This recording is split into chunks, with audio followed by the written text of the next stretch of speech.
Okay, and let's get started here. We have much to do. Last week, we made it up through the Vietnam era, the beginning of the Nixon years. We talked a little bit about détente and then the kind of global economic situation that had changed America's role in the world and really kind of created a new system of hegemony. The United States is still very powerful, but no longer does it have the kind of economic imperium that it once did due to these structural changes. The U.S. actually becomes a debtor nation, a rentier nation. I want to talk a little bit more, very briefly, about Nixon today and then move on to talk a little bit about the Cold War in general with regard to U.S.-Soviet relations and then ultimately the fall of communism. And then I want to finish by talking about a very important area, which is U.S. policy in Central America, Latin America, but especially Central America in the Reagan years. So I want to start by talking about kind of the aftermath of Nixon, the aftermath of Vietnam. Allegedly, once the war ended, there was a Vietnam syndrome. You've probably heard that phrase. It's still used all the time. Vietnam syndrome. The implication being that the United States had to step back, that it had to withdraw from its major aggressive role in the world. And I remember, you know, when the war finally ended in 1975, when the National Liberation Front and the Northern Vietnamese won, in the United States, a lot of people, you know, including me, saying the U.S. is never going to be the same way again. It can't. It can't go out and do those kinds of things in the world that it's done for the past 30 years. It's changed. Vietnam has changed everything, right? And that's allegedly what the Vietnam syndrome was, the idea that America couldn't go out and act as kind of the imperial policeman or the hegemon in the world. Well, in retrospect, that was essentially a myth. There really wasn't much of a Vietnam syndrome. In fact, the U.S. kind of kept doing things the way it always had, and we're going to see that today when we talk about détente and U.S.-Soviet relations and essentially the creation of a new Cold War. Following Richard Nixon, Gerald Ford is very briefly president. Ford is becoming one of my favorite presidents, generally because he wasn't in power long enough to really screw up too badly. And then he was replaced by Jimmy Carter, who, along with John Kennedy, has some of the best post-president PR I've ever seen, because everybody loves Jimmy Carter now. He's building houses for poor people and winning Nobel Peace Prizes and all that kind of stuff. And as president, he was really pretty much a major failure. Ford and Carter inherited Richard Nixon's détente with both the Soviet Union and the People's Republic of China, as well as his SALT talks, strategic arms limitation. I mentioned that last week, SALT, the strategic arms limitation talks. What's that? Strategic arms limitation talks. In 1972, Nixon and Leonid Brezhnev had gotten together and negotiated the SALT agreement, the Strategic Arms Limitations Agreement. Oh, I didn't turn it on. That would probably help. The SALT talks froze the number of nuclear missiles that each side could have. Now, at the time, the Soviet Union actually had more nuclear missiles. It had 1,600. The United States had a little over 1,000. But the U.S. had created a monster called a MIRV. Okay? Multiple, and you don't have to get this down, but MIRV stands for Multiple Independently Targetable Reentry Vehicles. Basically, it's a nuclear missile that instead of having one bomb, one missile at the top, can break out into clusters and have many, many, many nuclear missiles which can hit independent targets. So even though the Soviet Union has many more missiles, the U.S. actually has a 2-to-1 advantage in warheads, which is more important. So a MIRV is a multiple warhead missile. All right. And the U.S., because it's developed a MIRV, is able to negotiate a treaty in which it actually has fewer missiles than the Soviet Union because it has actually twice the amount of firepower. There was never, ever in the history of the Cold War a missile gap that was against the United States, that wasn't in America's favor. Now, because of Vietnam, the Soviet Union was able to achieve this kind of rough parity because the U.S. was doing all this Vietnam, you know, doing everything in Vietnam, and the Soviet Union was able to use that for an arms buildup, but the U.S. never lost its nuclear superiority. So this was part of the 1972 SALT talks. In 1974, Gerald Ford met with Leonid Brezhnev and begins negotiations over SALT II, to carry on the tradition of the original SALT talks. However, in the United States, you start to see a shift away from that. This is what I call the new Cold War.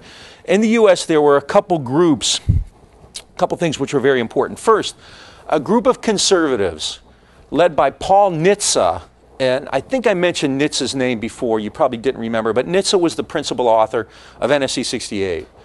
Nitsa is still alive. I think he's 100 years old, but so he was well into his 70s then.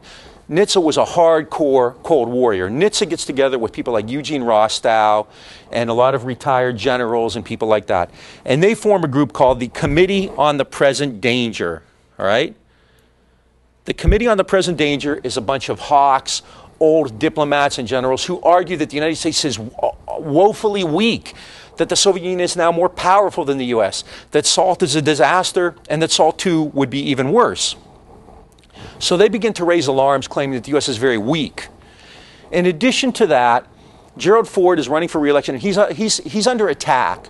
Ford, in 1975, announces for re-election, and he will be challenged by an ex-governor from California named Ronald Reagan. Okay? Reagan attacks Ford from the right. Basically, Reagan claims that Ford is selling out America's interest, that he's not hardcore enough, that the Soviet Union is a great threat, and Ford isn't paying attention to it. As a result of that, Ford has to kind of appease the hardliners to the right. So he goes to his director of Central Intelligence, the head of the CIA, who was George Herbert Walker Bush. And he has Bush put together a program to evaluate the Soviet threat. Okay? The CIA analysts come back with a very, very bleak view of the Soviet Union. They basically say the Soviet Union is in trouble. The economy is foundering, and Brezhnev is really kind of hapless, and things don't look good. They're going to have ethnic problems in the future. They're ethnic minorities. The Muslim population will be unhappy. So basically, we're in good shape. The Soviet Union isn't much of a threat. They're not doing well, and they're probably going to do worse through the years. This isn't what the Committee on the Present Danger or Gerald Ford or anybody wanted to hear. So in 1976, they got Bush to create Team B. And I'm speaking about this at some length. I normally wouldn't have, because it's very similar to what we're seeing right now with the 9/11 Commission reports on the CIA and the calls for reorganizing the CIA. It's the politicization of intelligence. This is nothing new. It's nothing new at all. And in fact, recently, just in the last couple years, Rumsfeld and Cheney have essentially created their own intelligence groups to counter the CIA, so that they could kind of get the intelligence that they wanted. Intelligence is politicized. I mean, it was in Vietnam, it was in the 70s. It basically, it's to suggest somehow that it's not is really somewhat naive. So Bush creates Team B to assess these reports on Soviet capabilities and objectives, and they come back with an NIE, a National Intelligence Estimate. And it says that, in fact, the Soviet Union is a threat, that that report was too optimistic, that the United States can't sit back and assume that the Soviet Union is going to continue to founder. So Ford now has this Team B report in hand. Paul Nitsa was on it. Paul Wolfowitz was actually part of Team B, the guy who's, the Assistant Secretary of Defense now, one of the kind of architects of the Iraq policy. Bill Colby, who had been the head of the CIA, a bunch of kind of real old-line hawkish people. The irony here is that Team B actually believed that Nixon and Kissinger were selling out America's interest. I mean, they were kind of arguing against détente. So there's a real split here on the right. What did Reagan once say? The right hand doesn't know what the far right hand is doing, or something like that. So something along those lines. So the Committee on Present Danger and other right-wing groups loved the Team B report. It was grossly inaccurate. It said the Soviet Union would build this many bombers and they would have this kind of nuclear capability. It was wrong. I mean, they were just pretty much all the analyses they made were wrong. Nonetheless, it justifies a break from détente and a break from arms agreements and a movement toward a more hard line in 1976. Brezhnev is aware of which way the winds are blowing and in fact begins to modernize his military with SS-20s. So you can see that the kind of the high point of the Nixon, Kissinger, Brezhnev, Mao Zedong détente is starting to fall apart under attack from the right wing in the United States. And Ford is getting hit hard by Reagan in the primaries. And in fact, in the election of 1976, Jimmy Carter essentially attacks Ford, kind of like Kennedy did Nixon. This idea of liberals being wimps and everything, that's not historically accurate. Carter takes a hard line. In fact, in a debate, Gerald Ford basically is talking about the kind of thing we've talked about, which is flexibility in Eastern Europe. How the Eastern Europeans really do have the capability to kind of create their own systems and whatnot. And Carter goes off on Ford during the debate. He pounces on that and says, how can you say that Poland, he was talking about Poland in particular, how can you say that Poland isn't dominated, isn't controlled by this totalitarian Soviet state? So it's Carter attacking Ford, basically from the right. Carter wins. His Secretary of State is kind of an old diplomat named Cyrus, Vance, but he has his own kind of Kissinger, and it's a guy named Zbigniew Brzezinski. And Brzezinski becomes kind of the Machiavellian figure to critics of the Carter White House. Brzezinski was a Polish emigre, virulently hardcore anti-Soviet. He also was always kind of jealous of Kissinger and all the attention Kissinger got. They're both European emigres, and Brzezinski always thought he was smarter than Kissinger and whatnot. So he was going to out Kissinger. He was going to be hardcore. Cyrus Vance, the Secretary of State, was an old diplomat who believed in détente. Brzezinski doesn't like the SALT agreements, doesn't like détente, believes the U.S. should use its power as leverage against the Soviet Union to get the Soviet Union to do what the U.S. wants, not just in Europe, but in the Middle East, in Africa, everywhere. Okay? Vance believed arms control talks were the key to global stability. Brzezinski believed power and hegemony was. So this is a retreat away from détente, a retreat away from the Nixinger, as they called it, Nixon-Kissinger foreign policy, toward kind of a more John Foster Dulles approach of overwhelming force. Brzezinski, in his desire to contain the Soviet Union, becomes close to the People's Republic of China. So he plays a China card kind of as well. In fact, in 1979, Brzezinski met with Deng Xiaoping, the Chinese prime minister, and right after Deng Xiaoping got back to China, China invaded Vietnam.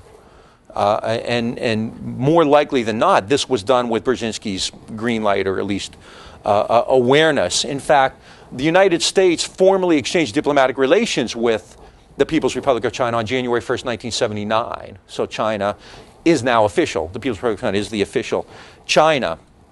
In fact, it's kind of funny. At one point, I can't remember who it was. The Chinese foreign minister was at a ceremony at the White House, and he's giving this talk, and he praises Jimmy Carter and he praises Zbigniew Brzezinski, and he turns next to he turns around, and the translator there, and he says in Chinese, but people could who understood. He said, "I suppose I should mention the Secretary of State too. What's his name?" So this is kind of, how Kissinger and Rogers went at it. Brzezinski and Vance have the same thing. So Vance is really kind of an outcast. In fact, Vance resigns in 1980. There was the hostage crisis in Iran. There was an attempt to free the hostages, which was a disaster. Vance resigned in protest because he was against it. He just said it's never going to work. So Vance was out. Brzezinski is Carter's major hardcore political foreign policy advisor.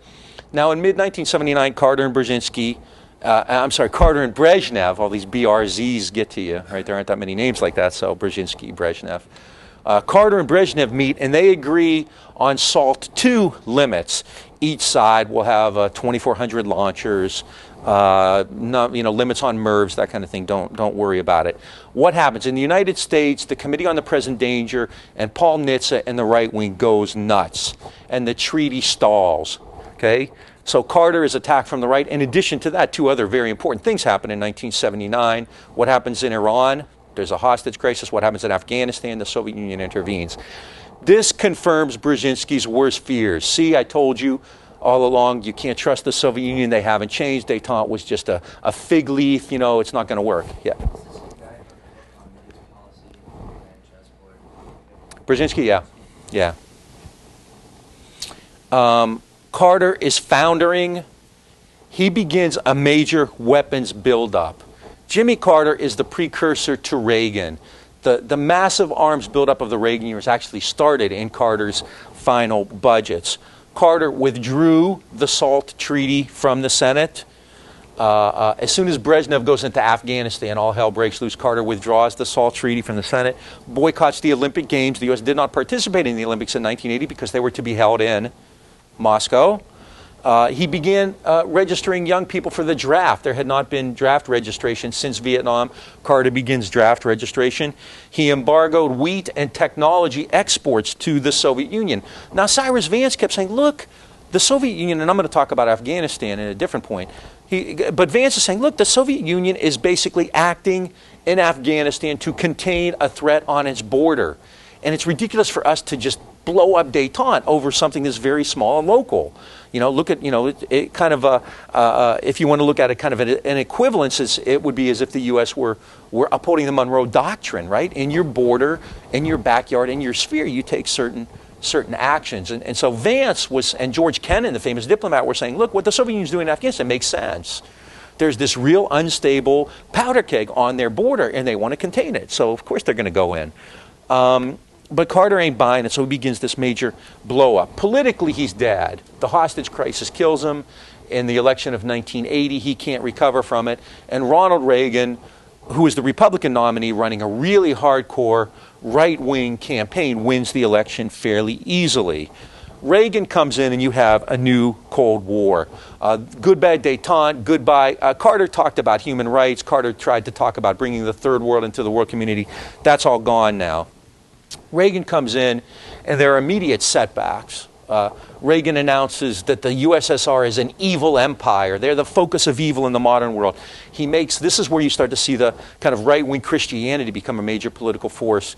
Reagan talking about Armageddon and the end of the world and nuclear exchanges. Really kind of frightening stuff. I know, many of us at the time, really thought that, the guy could push the button at any minute. He really kind of carried himself that way.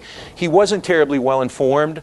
At meetings, people, people like Al Haig and George Shultz and Weinberger would kind of have to explain things in very specific detail to him because he didn't understand anything. At one point, he said that he thought the Soviet Union had various nuclear missiles and they're numbered.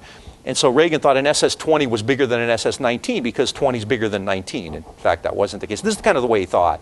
He would also make up stuff that he saw in movies and pretend that was real, like he'd been an actor, and so he would he was in a movie, and so he would talk about that, and he would tell stories like, yeah, I remember in World War II, and it was something that happened in a movie, and this is kind of the way he conducted himself. It's very ironic, when he dies, you hear all these encomium to him. I mean, the guy was really he was not a genius,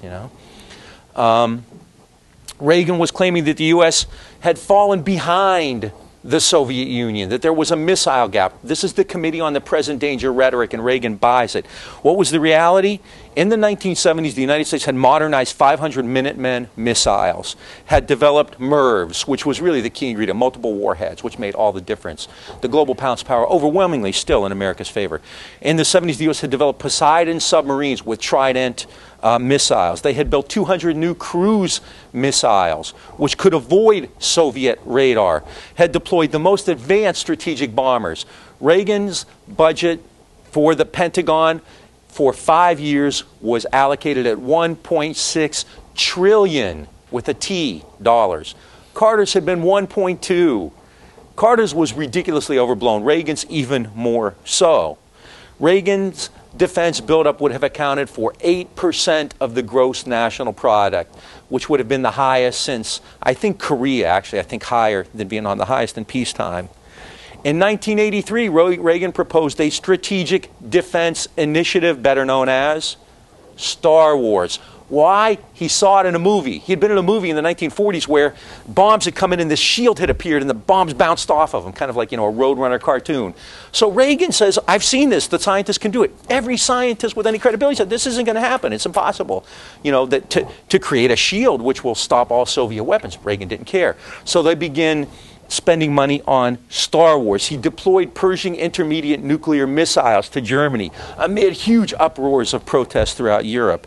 This is a huge boost for military Keynesianism. Reagan creates kind of a new American economy. Remember before we talked about how the United States had basically quit becoming a major productive country. It had started importing massive amounts of goods and essentially was making its money off of overseas investments, both overseas and at home. It had become a rentier nation. What does Reagan do? This is a continuation of what we talked about, a couple weeks ago and last week with regard to modernization. What becomes a substitute for development and modernization? Arms buildups. So what you see then in the Reagan years is a massive transfer, and the best work on this is actually done by a Republican, Kevin Phillips. A massive transfer of wealth from the bottom to the top. Major American corporations, especially those who have access to defense contracts, get amazingly filthy rich in the Reagan years. The Soviet Union leaves the arms control talks in 1983 amid the deployment of the Pershings in Germany.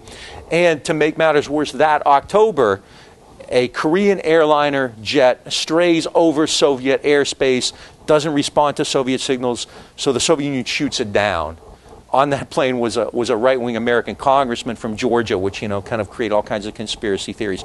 So things are falling apart. U.S.-Soviet relations in 1983. The Bulletin of the Atomic Scientists, I don't know if you're familiar with it, it's a great journal. They have a little clock on the cover that always indicated kind of how close the world was to nuclear war. And after détente, they actually moved it back, to 5 minutes. In the Reagan years, I think they moved it to a minute. I mean, the whole world was on edge. And this isn't like Nixon's madman theory, where Nixon, who really understood international relations very well, was pretending he didn't know or pretending he was nuts. Reagan really was. Okay? I mean, this is a guy, and read any of the books, read the memoirs by his aides about him, not his critics, but read about the people who worked with him. The guy talked about movies incessantly. He would talk about things he saw in film and pretend that they were real.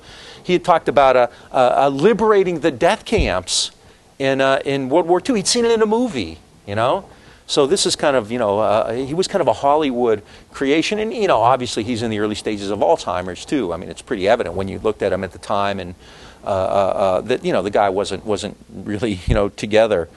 But Reagan had one advantage that he didn't even know about. The initial reports that the CIA and others had put together in the 70s were correct. The Soviet Union was falling apart.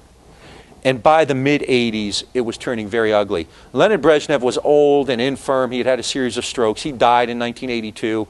And then there was this really kind of transitionary government. Yuri Andropov, who was something of a reformist, and he'd been the head of the KGB, comes to power, but he dies. Then they have a caretaker government, literally, for about a year. Konstantin Chernenko, he dies. And then things change. The Soviet Union breaks patterns, and they elect a very young man, a reformist, Mikhail Gorbachev, to head the party, to head the country. The Soviet Union's a mess. Healthcare system is falling apart. Technology is a disaster. Whereas the United States has something like 30 million computers, the Soviet Union has 50,000. They don't even have Xerox machines. Gorbachev goes to meetings with Reagan with the old carbon copies. I don't know if you're old enough to remember when they crank them out. You smell them because you could get high off the purple ink, that kind of thing. So it's a disaster. Their industry, their industrial output is falling apart. Their agriculture is a mess. The Soviet Union really, the standards of living are falling. Alcoholism is rampant. One of the real problems, in Afghanistan is the soldiers were drunk. They have ethnic problems on the borders. The Muslims, ethnic minorities don't want to be part of the Soviet Union anymore. Ultimately they'll become the so-called breakaway republics. So Gorbachev and his allies are in power, and they demand new thinking, and this leads to glasnost and perestroika, terms you're probably familiar with. Glasnost essentially is a political opening. Perestroika is an economic restructuring, which would give more, kind of create more of a, don't worry about it, you can find those in any book.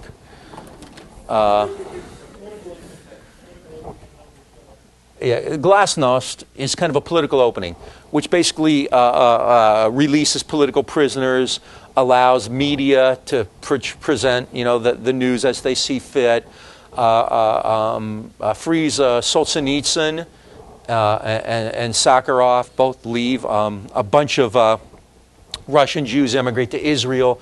It's a political opening. Perestroika is an attempt to begin to create a market economy. the combination ultimately proves deadly. One reason that the Chinese still are putting people in jail is because they won't do this. The Chinese have created kind of their own perestroika. They're moving toward a market economy, but they've made it clear they will not move to a market economy and allow political openness, because the transition to a market is going to be really ugly and bloody. A lot of people are going to suffer, so they don't want people to kind of have this kind of political dialogue on it. Well, Gorbachev did both, and ultimately it just made things much worse. So the Soviet Union really is on a free fall throughout the 80s. The CIA was right. Internationally, Gorbachev, however, wants to resume the détente protocols from the 70s. And Reagan, by this time, for whatever reason, is more responsive. It's kind of funny. I always give credit to Nancy Reagan's astrologer, Joan Quigley, who apparently told her in 1985 that it was time for Reagan to meet with Gorbachev, and the stars were aligned. So I think I'd rather give credit to Joan Quigley. Perhaps George Shultz. There were members of the Reagan administration who actually, kind of were not hardcore like Reagan or Weinberger were. So Reagan and Gorbachev met in 1985 in Geneva, and they agreed to begin cutting strategic forces. In October '86, they met at Reykjavik and agreed to eliminate intermediate missiles. They came close to an agreement to eliminate all other nukes, but Reagan refuses to give up on Star Wars, on SDI. There had been in the early '80s a global a nuclear freeze movement, and this is essentially kind of a return to that in the mid-'80s, but Reagan won't budge on SDI. The real point of SDI wasn't that it was going to create a shield. I mean, realistically, that was unlikely to ever happen. However, SDI pumped billions, hundreds of billions of dollars into the economy through research and development for the military-industrial complex. And in addition to that, the research used in SDI under the guise of creating a defensive shield was actually used to develop offensive weaponry, offensive technology, which is why Gorbachev feared it. Gorbachev wasn't really, didn't think it was likely that they would create kind of a bubble, kind of like a Sesame Street drawing where missiles come. They actually had a commercial. I can't remember the group. They put together a pro-SDI group, and they had a commercial with a little girl doing a voiceover, and she drew a crayon drawing, and they showed these missiles coming in and hitting the shield and bouncing off. It was incredible. It was a Sesame Street drawing. This is the way they were selling SDI, right? And so Gorbachev wasn't, I don't think he was, that concerned, but clearly the movement for SDI, it's one of these things that you see in American politics which can be maddening. As soon as Reagan announces SDI, all the scientists come out and say, this is unfeasible. The Democratic Party says this is a ridiculous, expense. We need to spend money on domestic needs, and we're running a huge... Reagan had run claiming that he was going to spend $1.6 trillion on the military, but also balance the budget. I mean, he makes a speech on March 20th, 1981, just barely a month after he's inaugurated, saying, I guarantee we're going to have a balanced budget by 1984. He runs off the biggest deficits in American history. So there are Democrats saying we could spend the money on this. There's massive criticism in the media, the newspapermen, everybody's saying SDI, it's a joke, it's a big joke. Yet every time funding for SDI comes up, Congress votes for it. The Democrats go along with it. I mean, the idea that, Gore Vidal at the time said America has one party with two right wings. And this is really when you see the kind of old Cold War political alignment break apart. Reagan, for whatever reasons, was masterful, and the Democratic Party basically caves in and give him pretty much everything he wants. It was, if you believe in a two-party system, it was a very difficult thing to watch, just the kind of steamroller effect and the kind of utter cravenness of the Democratic Party in standing up to things. They'd attack him, they'd eviscerate him, and then they'd vote. They'd give him everything he wanted. It was really quite incredible. There are going to be a lot of Germans bombing Pearl Harbor today. I lived through this stuff and was actually very, very much involved. I was in the streets during a lot of this time, protest and doing whatnot. So this is more than just history in a lot of ways. In 1987, Gorbachev goes to Washington, and he and Reagan sign an agreement to eliminate medium and short-range missiles, which have up to a 3,000-mile range. Ironically, I mean, Reagan's becoming a real arms control advocate. He does sign some of the more meaningful arms control agreements in the generation. In 1988, Gorbachev understands how bad the Soviet Union's become, agrees to unilaterally. This isn't even an agreement. He just says unilaterally he's going to reduce Soviet armed forces by 500,000, tanks by 10,000. The Soviet economy is in shambles. Afghanistan is an utter mess. Gorbachev reaches out to Europe to try to cut deals with the Germans, with the French and others. He's seen as a peacemaker. I mean, you know, Gorbachev is beloved all over the world. He's kind of this new Soviet. His wife is, you know, kind of the image of the Soviet women. This is before Kornikova and Sharapova. You know, it wasn't like, you know, hot young tennis players. It was always dowdy old women. And his wife was very Western. She had a PhD in philosophy. I mean, you know, a legitimately intelligent woman. You know, she and Nancy, I'm sure, had much to talk about. Cheap shot, right? And she dressed, you know, they used to say, oh, his wife dresses like a Westerner. She gets her hair done. You know, this is kind of the very meaningful coverage you would see of it. But he's, you know, it's new. It's the new Soviet Union. And so this frightens the Americans. You know, not because he's a threat, because he's too slick. He's too popular. Dick Cheney says that Gorbachev's reaching out, the reduced threat now. This is Dick Cheney, who was the Secretary of Defense under Bush, says, the reduced threat makes it more difficult for us to maintain the kind of cohesion and unity within the alliance that had existed. What he didn't say, but what he really meant is we can't spend as much money on the military with Gorbachev doing all this stuff that we've been demanding that they do for all these years. I mean, you know, this follows a pattern that started with Stalin. Every time it's confronted, what does the USSR do? It backs down. It's too late for Gorbachev. You know, Gorbachev is still hailed throughout the world. There is in Europe especially a hardcore left-wing critique of Gorbachev, which really eviscerates him, for essentially destroying the equilibrium that existed throughout the Cold War. Gorbachev, by trying to achieve perestroika and glasnost at the same time, by making these unilateral decisions, by never really modernizing the Soviet Union, essentially causes the demise of socialism in Eastern Europe. Gorbachev actually began having free elections, and the communists got thumped in all these elections, which wasn't terribly surprising. The Baltic states, Lithuania, Latvia, Estonia, constitute the breakaway republics. Azerbaijan, which we've talked about before on the Iranian border, is in revolt. The ethnic minorities, especially the Muslims, start to have all these kind of uprisings, which we see today in Uzbekistan and Estonia and elsewhere. In Poland, a labor group called Solidarity wins elections, and Lech Wałęsa, who was a labor leader, becomes president. In 1978, the Vatican picks a new pope who's an anti-communist Pole, who, you know, spreads the message, the anti-Soviet message throughout Eastern Europe. East Germans begin flooding in to West Germany via Hungary. Czechoslovakia rejects the Communist Party. Finally, the Berlin Wall gets torn down. Gorbachev declares that the Cold War is over. George Bush is now president and says, if I signal to you that there's no Cold War, then you'll say, well, what are you doing with those troops in Europe? I mean, come on. So again, the U.S. is kind of concerned by the idea that peace is breaking out in Europe, because it takes away the major justification for American troops, for American arms, for military Keynesianism. Bush supports Gorbachev but gives him no economic aid. All right? And so Eastern Europe, and especially the USSR, is in free fall. It is disintegrating. The Soviet economy, you know, is utterly a shambles. It's in tatters. Production is low. Inflation is running away. There is political turmoil. There are intrigues and coups and counter coups. In August of 1991, actually, the old communists had a coup against Gorbachev. They wanted Gorbachev to join them to kind of reinstall communist control over the Kremlin. Gorbachev refuses. This creates an opening for reformists, especially led by Boris Yeltsin. You're all familiar with Yeltsin, who became a real fodder for late-night comedians because he was usually drunk. You know, he liked to imbibe. Is Yeltsin still alive? Yeltsin's still alive? Okay. He's already a bomb, so. Gorbachev was badly damaged. Yeltsin emerges, and on December 25th, 1991, Gorbachev resigns. And this massive wave of triumphalism takes over. The U.S. won the Cold War. Reagan was right after all. American defense spending is what did it.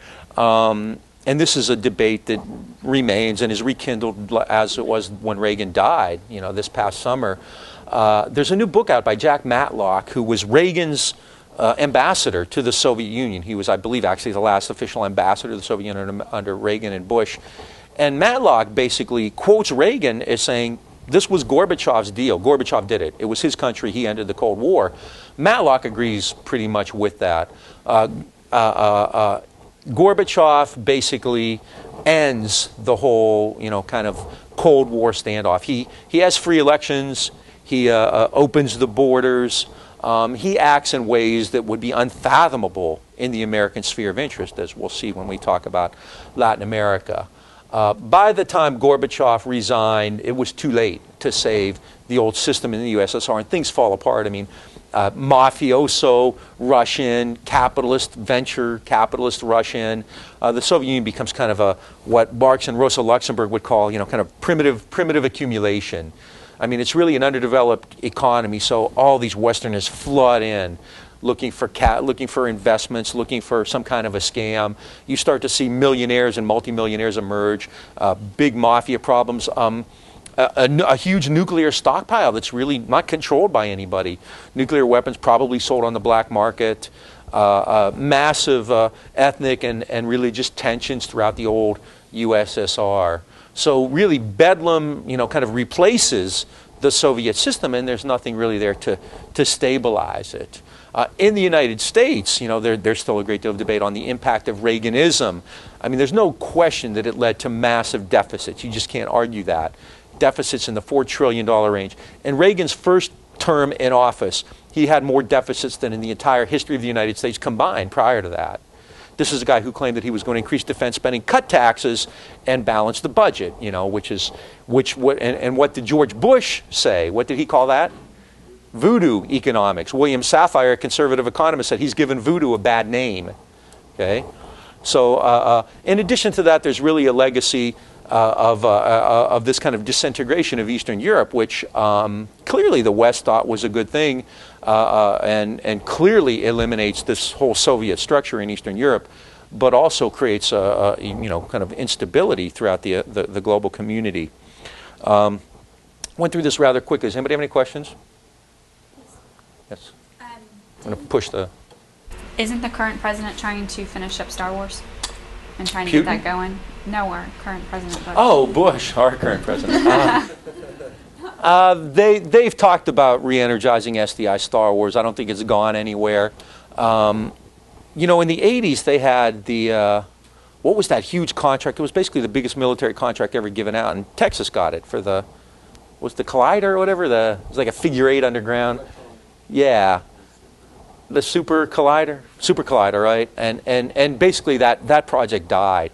All the Star Wars projects basically died, but the amount of money, nearly $1 trillion, was spent on something that never happened. Think of that. $1 trillion spent on something that never happened. Okay? That'd be like paying me not to show up, which, I think everybody would like to see, right? Yes. It's reminiscent of in the 60s there was a famous Mole project, Brandon Root's effort to dig a hole to the center of the earth that Johnson helped fund, and just gobs and gobs of cash to dig a hole. Like cash went into a big mole hole. Absolutely absurd. Yeah. It's just you couldn't make the stuff up better than that. And my point here, which I've been saying, which most historians won't agree with, is that the point of these projects is not to contain the enemy or to respond to a threat. It's to create contracts. It's to give money to the Brown and Roots and the McDonnell Douglases and the Martin Mariettas and the General Dynamics of the world. That's the point of it. Yeah. I do recall on the eve of September the 11th, the strikes on September the 11th, SDI had been absolutely refurbished. There was a new campaign afoot with the Bush the Lesser to redo SDI. It was completely on the table, and then September 11th happened, and it's gone because it was essentially supplanted by they don't need terrorism. Yeah, right. Terror, the war. I mean, that's the first thing, as soon as those planes hit, the first thing that everybody's thinking after this, oh my God, what happened, is, okay, what do we do with this? I mean, there's no evidence that Bush set it up. I mean, I think it's absurd to suggest that the CIA was responsible for those bombings. If you've seen anything, if you follow the news, do you think the CIA is capable of doing that? Good Lord. But clearly, any time something like that happens, and one of the real things, one of the real problems that emerges when the Soviet Union falls apart from the American standpoint is, shit, what do we do now to justify these trillion-dollar defense budgets? And, when I talk, about the Middle East, I mean, they go in search of enemies. They have to find an enemy somewhere, right? because, you know, the Soviet Union, the beauty of the Soviet Union was that became the reason for everything for 40 years. McCarthyism, defense buildups, containing the civil rights movement, containing labor, whatever, you know, the boogeyman of the Soviet Union was always right there in front of you. With that gone, you know, people started talking about the peace dividend, and then they had to go find new enemies, the war on drugs and the war on terror and whatever.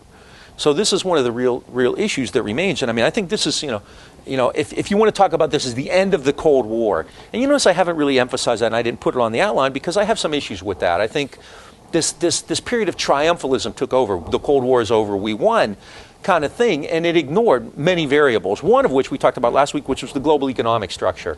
I mean, what was winning the Cold War? Preventing the Soviet Union from attacking the U.S. or American interests? Well, that wasn't. They were never going to do that. I mean, that was clear after Berlin in 1949. They weren't going to do that.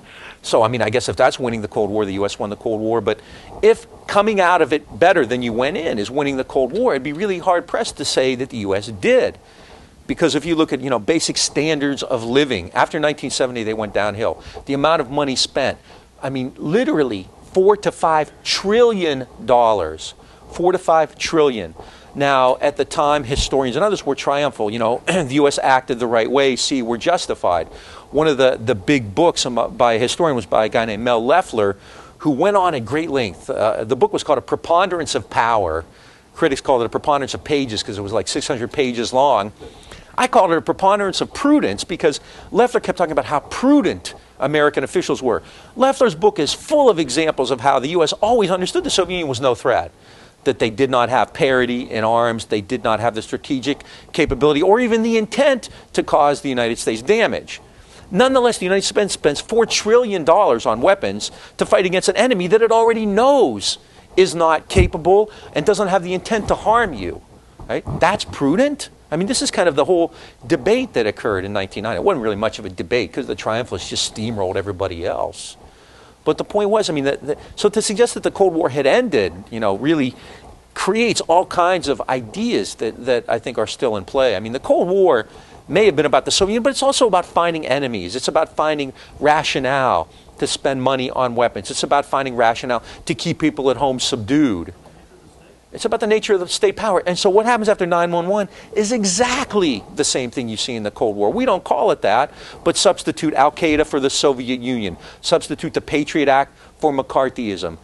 Substitute the wars in Afghanistan and Iraq for these massive arm buildups in NSC. Substitute the Project for a New American Century for NSC 68. And you get the same stuff, all right? Substitute Team B for Team B, right, in the CIA. So I don't like saying the Cold War is over because, clearly the Soviet Union doesn't exist anymore. Communism in Eastern Europe doesn't exist anymore. And in that regard, yeah, there's no Cold War. But the power of the state, remains. It's able to find enemies. It's able to build weapons and spend money and run deficits in the interest of national security. All right. Any questions on this? Yes. I've also heard some things that people said that Reagan and Casey did side deals with the Saudis that was kind of like the straw that broke the camel's back with the Russians because they couldn't sell oil. They flooded all the oil with real cheap. It was like $3 a barrel or something back in the 80s. Yeah, Any relevance? There were always kind of speculations that the U.S. played with the oil market. I mean, one thing, actually what was more important than oil at the time was wheat.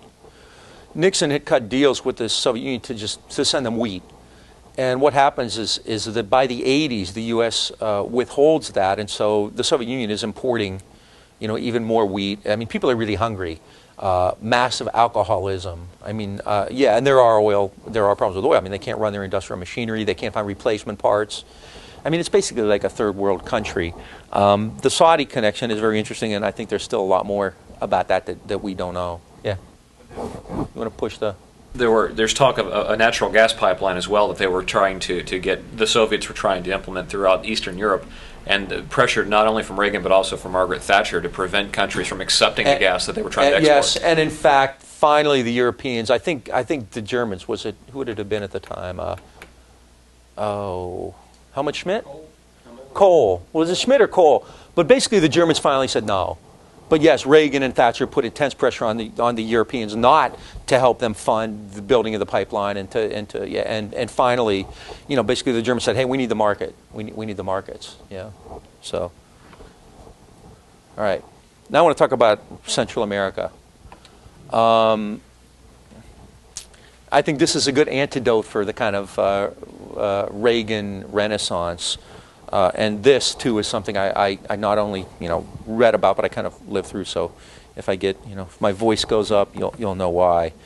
While Reagan developed a new relationship with Gorbachev in Europe, while the Soviet Union eventually falls apart in Europe, Reagan, as I said, was conducting a massive weapons buildup at home, escalating the rhetoric of the Cold War. And in no area do you see that as much as Latin America, where the U.S. conducted a vicious and brutal liquidation of hundreds of thousands of people in what I think can only be called terrorism of the highest order. And I want to just talk a little bit about each country. And start with Guatemala, because we've already talked about that. Remember the coup in 1954. Ironically, an American leader in the 1980s would say, what we wouldn't give for an Arbenz right now. Remember, Arbenz was trying to modernize the country, but he was doing it through land reform. And the United States wouldn't tolerate that. So the alternative to modernization, to liberalism, becomes militarization. And as a result, in Guatemala in 1954, you get Colonel Castillo Armas, who begins, really pogroms, who begins a campaign of mass murder. And the United States supports this with tremendous levels of money and advisors and weapons to various governments in Guatemala. At the same time, Castillo Armas and his predecessors are so repressive that a movement of guerrillas immediately begins, and so there is a low-level war going on in Guatemala, throughout this period. The government is generally able to suppress it because it has so much support from the United States. In 1970, the Guatemalan president, Colonel Carlos Arana Osorio, vowed openly to eliminate the guerrillas, quote, even if it's necessary to turn the country into a cemetery. Within 12 weeks, he raided the National University, arrested 1,600, and killed 1,000 others. Among those killed were the typical, the usual suspects, communists, socialists, human rights activists, labor activists. But basically, the military, which ran Guatemala, wanted to eliminate everything in between itself and everywhere else. So centrists and Christian Democrats were also targeted by the forces of repression in Guatemala. Basically, the military and the oligarchs wanted to maintain power. And the oligarchs are still connected to a lot of corporations, not just UFCO, but Coca-Cola. Coca-Cola opens a lot of bottling plants throughout Latin America in the 50s and 60s. And one thing that Coke wants to do above all else is keep what out? What do you want to keep out? Unions, right? So every time workers in Guatemala talked about unionizing, paramilitaries or death squads or the army, all very similar, would essentially take matters into their own hands. And union leaders would disappear. Human rights activists would disappear. That kind of thing. In 1974, in fact, the army came in and basically wiped out all opposition leaders, not just the left, but center, Christian Democrats, moderates, people like that. All the while doing this with American support, American aid. Richard Nixon and Gerald Ford kept this military aid flowing, kept these military supplies flowing. Between 1966 and 76 alone, upwards of 50,000 Guatemalan were killed, particularly Mayan Indians. Mayan had their land seized from them. Many of them lived on fertile land. In addition to that, a lot of international petroleum companies began drilling in Guatemala. They would eventually find oil in 1980, I believe. And so the Mayan were in the way. And so the Mayan were particularly brutalized, and a lot of the Mayan in particular would join the guerrilla armies as well. So Guatemala is truly a killing field. Now things change a bit when Jimmy Carter becomes president. One of Carter's percepts of foreign policy was to take an active interest in human rights. And this really was quite different. Whereas, and until the influence of Brzezinski really becomes, dominant, Carter does have a different approach to foreign policy, especially in Latin America. Carter, instead of focusing exclusively or overwhelmingly on East-West issues, the Soviet Union versus the United States, believes that a North-South dialogue is needed between the powerful industrialized countries and the southern countries, which are agricultural and living in poverty and repression. So essentially, he kind of gets it in that regard. He understands that things like the Alliance for Progress and U.S. policy in Latin America really have created underdevelopment, have not modernized at all. So Carter especially starts talking about human rights, and he, this kind of goes back to that old Kennedy equation. Remember, Kennedy said, ideally we'd like a democratic government, but we want to prevent the Castro government, so we kind of get stuck with military dictators. Now, we prefer, the democratic government, but if we have to choose between the right-wing military dictators and Castro or communists, then, we're always going to take the right. And so Carter kind of finds himself kind of aware of that, but kind of caught in the same trap. He wants to get rid of these guys too. So he starts talking about human rights. Now, it's not a universal program. For instance, Carter puts a lot of pressure on the Soviet Union, especially for its treatment of Jewish emigres. And in fact, the U.S., with pressure, gets Brezhnev to release a lot more Soviet Jews who go to Israel. At the same time, though, because of Brzezinski's influence, the U.S. never really says anything about Chinese human rights violations, because China is more important to them at the time than is the USSR. In the same way, Carter talks at great length critically about the government in Argentina. Argentina was run by a military junta, which will eventually fall apart in 1982 because Argentina goes to war against Britain in the Falkland Islands and loses. But Carter had put intense pressure and tried to expose the Argentine government. In fact, Carter even had an assistant secretary of state for human rights, first president ever to do that. So he kind of understood that the social system, the class system in Latin America and American support had led to these massive human rights degradations. So with regard to Guatemala in 1977, Carter actually suspends arms shipments to Guatemala City because of this human rights doctrine, because of this new need to maintain, kind of a decent system to try to create human rights respect throughout the region. However, the discovery of oil, followed by the election of Ronald Reagan, changes things again. The discovery of oil leads to a massive relocation, a mass murders of Guatemalans, especially the Bay and especially the guerrillas. Multinational corporations flood in there, and working with the oligarchs and the military, they begin to drive people off the land.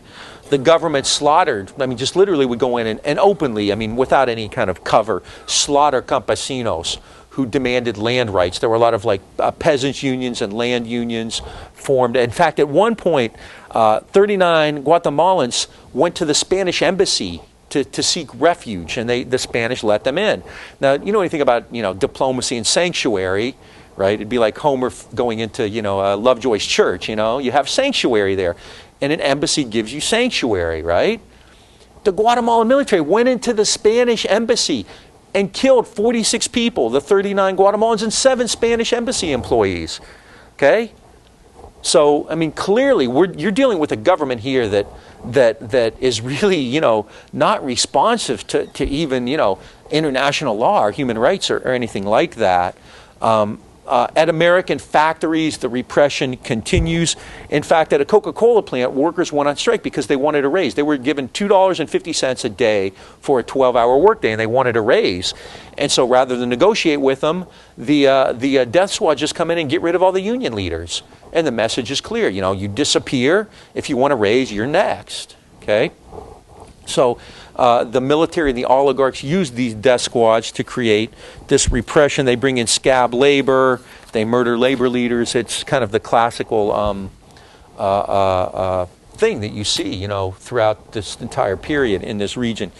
I have a link here where it says murdering the country. The National Security Archive in Washington, D.C.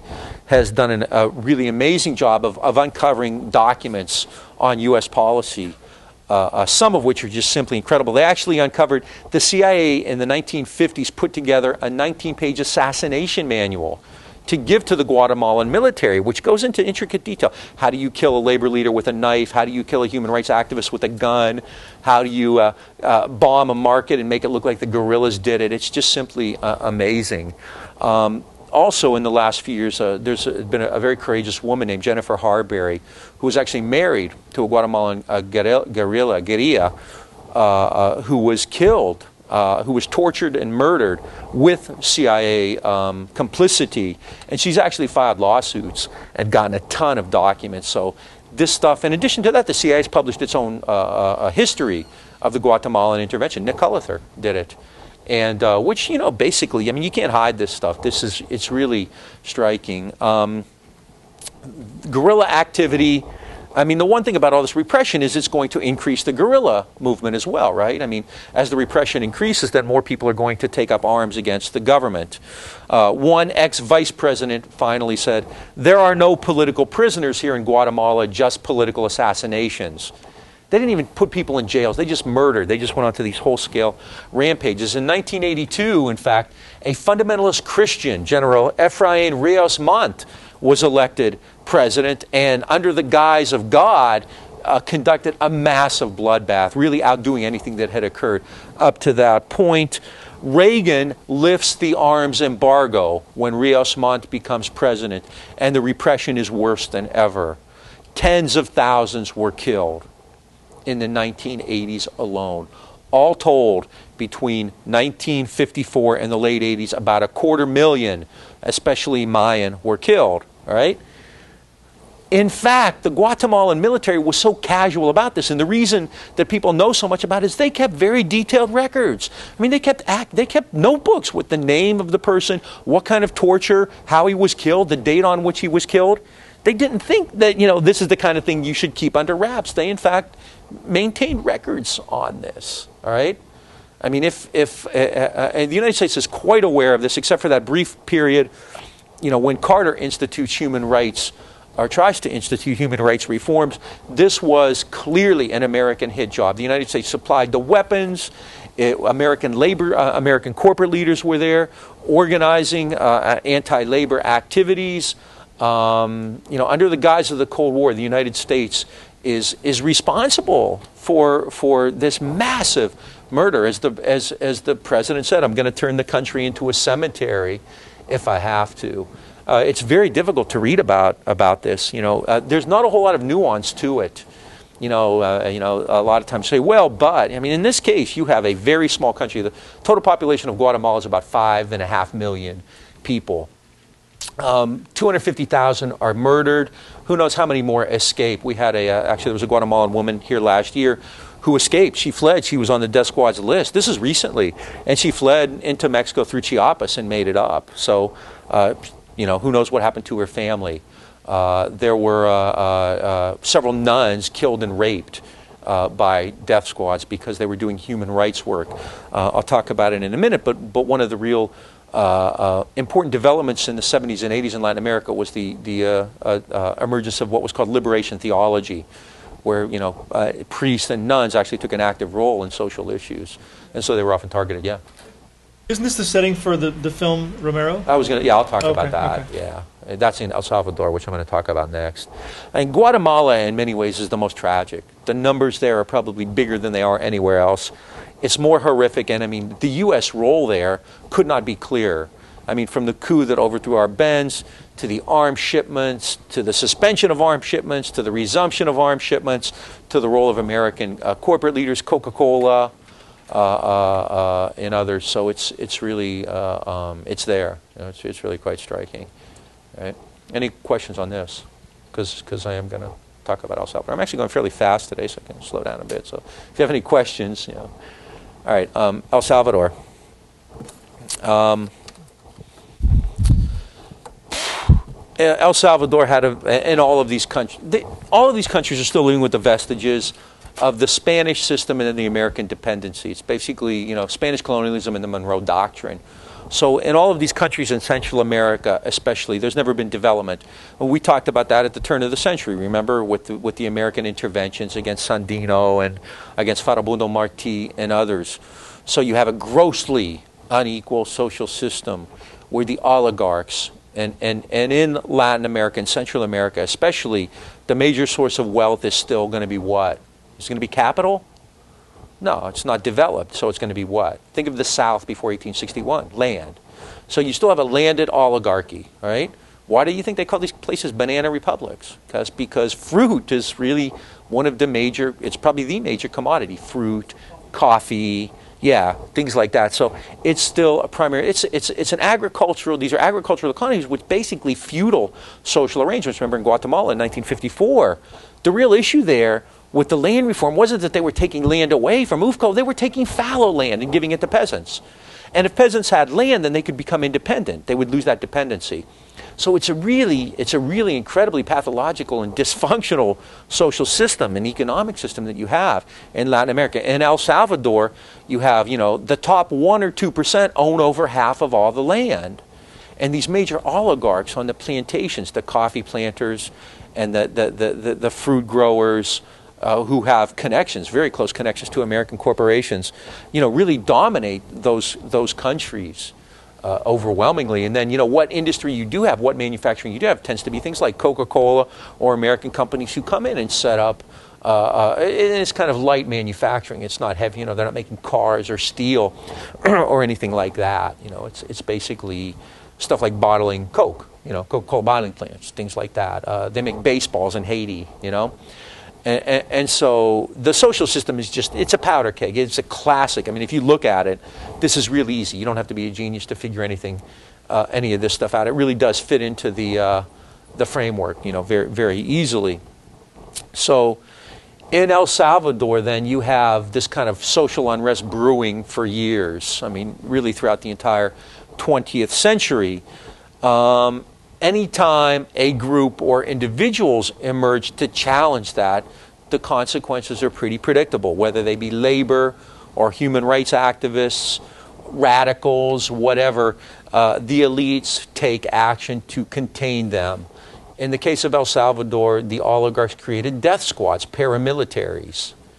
Now, generally, the relationship between, and the same thing in Guatemala, Nicaragua, you name it, you always have kind of a national, an army, the Guardia or an army of some sort, a national guard or an army, which is, like any other army, it's a state institution. However, the oligarchs generally create private armies, paramilitaries. They're often referred to as paras. And the paramilitaries are essentially doing the same thing as the army, but they do the army's kind of real dirty work. So if you want a bunch of peasants in a village slaughtered, you send the paramilitaries in. So the army could say, hey, we didn't have anything to do with it. Now there's close coordination. The same people who run the state run the paramilitaries, right? So, I mean, what? Yeah. I mean, this is repeated all over the place, right? I mean, it's like me getting James to grade for you, so my hands are clean and he's responsible for all this, right? So, El Salvador was certainly no exception to that. Now, as a result of the repression in El Salvador, the left forms an army, a movement called the FMLN. The Farabundo Martí was a socialist in the 30s. Farabundo Martí, Liberación Nacional, National Liberation Movement. The FMLN is essentially a coalition of the left. It's not just the communists and the socialists and the radicals, but I mean it's human rights, labor. It's basically anti-elite, anti-government forces. So it's a fairly large coalition, but it is involved in it is vowed to overthrow the government, this repressive feudal government of El Salvador. Now another force which is incredibly important, probably more important in El Salvador than elsewhere, is the church. The churches, I mean, you could spend a lot of time talking about the church. As I said earlier, in 1978, after some bizarre circumstances, 2 popes died within a short period. And Karol Wojtyła was chosen pope, which just blows people away because popes are always Italian. This guy's not only not Italian, he's Polish. Okay, why was Karol Wojtyła from Poland chosen to be pope? basically because of the Cold War. Right, and we now know that there was actually, there not necessarily interference, but the Vatican received suggestions from outside groups like the CIA on, how to deal with this. So they choose an anti-communist pole. Now remember, throughout Eastern Europe, Stalin basically eliminated the church. So the fact that this is a Catholic priest in Poland indicates something, right? And Poland was always a bit different. Poland's a very devoutly and fundamentally Catholic country. So the Pope basically becomes an agent in the Cold War, and his rhetoric is very harsh about the Soviet Union. He talks about human rights and the right of people to worship and whatnot. Well, a lot of priests, especially in Latin America, have been talking this way for some time already, but quite differently than Karol Wojtyla. They had created a concept called liberation theology. Liberation theology. Has anybody ever heard of that? Okay, it's a new name for something that's been around. The Catholic Church has always kind of been split. The majority of Catholics are very conservative. The Catholic Church supported Franco. The Catholic Church supported Mussolini. The Catholic Church has a long history of less than enlightened policies toward women and toward slavery and toward most of these major social issues. The Catholic Church has essentially been a repressive institution historically. Right? In World War II, there's a book called Hitler's Pope. The church really didn't even pay attention to the Holocaust. So in Latin America, the church was always a force that was associated with the oligarchs, the elite. The bishop and the cardinals would sit there and they would have dinners together, and they all hated communism. Right? Who hates communists more than the Catholic Church? So anytime there was a group trying to form a labor union or human rights, they were communists. Comunista, right? Rojo. So the church was an agent, clearly, of this repressive social structure throughout Latin America. But in the 70s, a group of priests, especially led by, I can't remember his name now, Brazilian priest, and began this movement of liberation theology. And they basically say that the teachings of Christ suggest that the church should have a preferential treatment for the poor. And they kind of invoke the Sermon on the Mount and, blessed are the peacemakers and all that kind of stuff. And so they begin to go into these villages and work with the peasants and work with the poor. And in the process, they become deeply politicized. And they understand this is more than simply reading the Bible to these people, that the social system is so vastly inadequate and unequal that they have to take action, and the peasants have to take action. So the priests become active participants in a political process. Some, there are a few who actually take up guns and become Marxist guerrillas, don't renounce the priesthood. They're defrocked. But so this movement for liberation theology is very powerful throughout Latin America, in particular Central America. It's very strong in El Salvador. But this isn't what the Pope's talking about. No. So long as you're talking about the Russians in Eastern Europe, it's okay to advocate that the people use religion as an anti-government force. But when you're talking about this landed system in Central America, then Karol Wojtyla doesn't like it. No, he doesn't play that. So you have a real tension there in Central America. However, these priests are living every day with the people, and they see what it's like. They see the death squads. They see the poverty, the repression. Hundreds of thousands of kids throughout Central America every year die because of diarrhea, because they don't have enough clean water to drink. They don't get immunized. Stuff that would cause a kid in a developing country to be sick for 3 or 4 hours kills hundreds of thousands of children every year in Central America. In El Salvador, the average income was $640 a year. And it goes down throughout the 80s to $450 a year. So the church sees that and begins to take an active political role. And nobody more than Archbishop Oscar Romero. And Romero's real interesting. Romero was a conservative. He was the Archbishop of San Salvador. And he was always closely associated with the powers that be. But Romero can't really ignore what he sees in front of him. The crisis between El Salvador's very, very small elite, the oligarchy, and the mass of the poor and increasingly radicalized peasants begins to play an increasingly important role in Romero's life. The country is involved in a civil war. The FMLN has vowed to oust this regime, to overthrow this horrible regime. The government takes increasingly repressive political measures. In fact, in 1977, the government in El Salvador institutes what's called a public order law. The president, whose name was also Romero, Humberto Romero, basically in this public order law gives the army a license to kill. You can take whatever actions you deem necessary to take care of enemies of the state. Right? You don't like that human rights agitator, you don't like that labor agitator, you can kill them. That's to restore public order. In the name of security and public order, you can get away with a lot. So the war rages on. Tens of thousands of people are being killed. Romero is the Archbishop of El Salvador. He had been something of an intellectual. But in 1977, right after he became Archbishop, one of his really good friends, a parish priest, was murdered.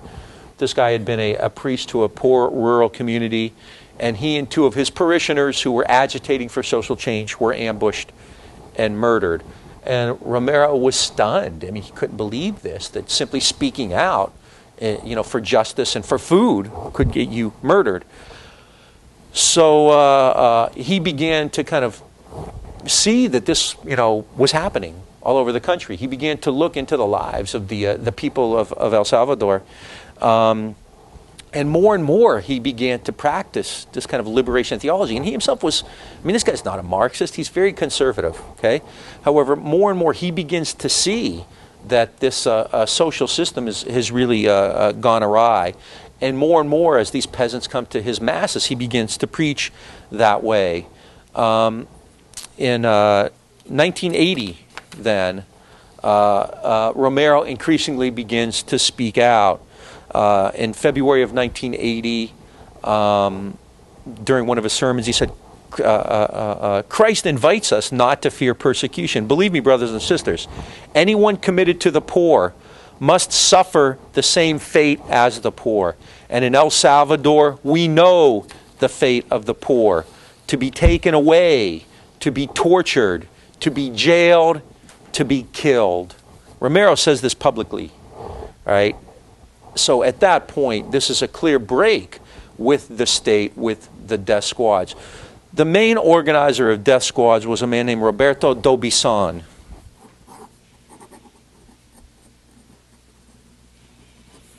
Dobison would later form a political party called Arena. Dobison had close ties to two groups of particular importance in the United States: the CIA and a group of exiles in Miami. Miami is obviously an interesting place. Whenever there's some kind of a coup in Latin America, the people who lose head to Miami. Whenever people retire, they head to Miami. So Miami is full of, a real rogues gallery of the Latin American right. Oligarchs, military people, they retire, they take their money, they head to Miami. And so Dobison had close connections to all these Salvadoran oligarchs who were now living there, who were funneling money back to him to create these death squads. If you're, the irony, of course, is who takes part in these death squads? Who do they have? Who's in them? Is it the children of the elite are in death squads? Who's in death squads? The children of the poor. Why? It's a great job, right? So the death squads then are staffed by the same people who are going out and killing the poor, right? It'd be like the Mexican army that attacks the Zapatistas. A lot of them are poor Indians. In any army, you basically see this, right? The children of the elite, Laura and what's her name, aren't Jenna and Laura aren't gonna be fighting in Iraq anytime soon, any more than Vanessa and Alexandra or whoever, The scene in 911 is very telling, right? Only one of the congressmen has a kid who's fighting in Iraq right now. So these death squads, funded by these Miamians and by the oligarchs. The oligarchs think that the government is too passive. There was a journalist who broke a lot of these Central American stories in the 80s, Alan Nairn, and he's an incredible guy, incredibly brave guy, was out here a couple years ago. And Nairn said he was talking to a guy from one of the Coca-Cola bottling plants, I think it was in Guatemala. And the guy was upset because the state was going too slow in repressing the union. The state was kind of, refusing to negotiate and, hassling labor. The guy from the Coca-Cola plant wanted the state to come and just kill them all. It's like, come on, let's just get rid of it. Quit the pussyfooting around, So, I mean, these guys, this, it sounds kind of shocking, but in Central America, this is done fairly openly. This is a matter of process. And I mean, if you read the newspapers in the 80s, they're just full of stories, about this. And so Romero breaks, he openly breaks. As soon as he did that, you could kind of see what was coming next. There's really a quite powerful movie done about this, starring Raul Julia. It was one of his last films. And in March of 1980, Romero gives a Sunday Mass. Was it Palm Sunday, or it was close to Easter time? And he stands up during his sermon, and he says, "I want to talk to the soldiers." So he directs this sermon to the soldiers. And he says, "Brothers, you come from your own people. You are killing your own brothers. Any human order to kill must be subordinate to the law of God, which says, 'Thou shalt not kill.' No soldier is obliged to obey an order contrary to the law of God. No one has to obey an immoral law. It is high time you obeyed your consciences rather than sinful orders. The church cannot remain silent before such an abomination. In the name of God, in the name of this suffering people whose cry rises to heaven more loudly each day, I implore you, I beg you, I order you, stop the repression." The next day, Romero was killed. No, we're out.